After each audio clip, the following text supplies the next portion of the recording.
Hello नमस्कार दोस्तों, कैसे हैं आप लोग। आशा है कि आप लोग अच्छे और स्वस्थ भी होंगे। दोस्तों आज हम बात करेंगे फिर से पवन सिंह जी का एक छठ गीत के विषय में। क्या है पूरी सच्चाई जानने के लिए हमारे वीडियो का अंत तक बने रहे और हमारे चैनल को सब्सक्राइब करके लाइक कर लीजिए। तो चलिए दोस्तों देखिए, पवन सिंह जी का अभी छठ गीत लगातार आ रहे हैं दोस्तों।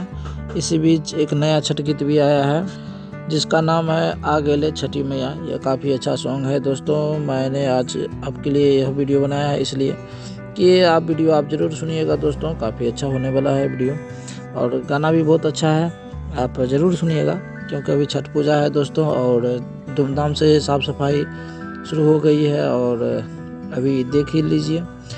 तो दरअसल मैं इसका लिंक आपको डिस्क्रिप्शन में दे दूँगा, आप वहाँ जाकर देख लीजिएगा।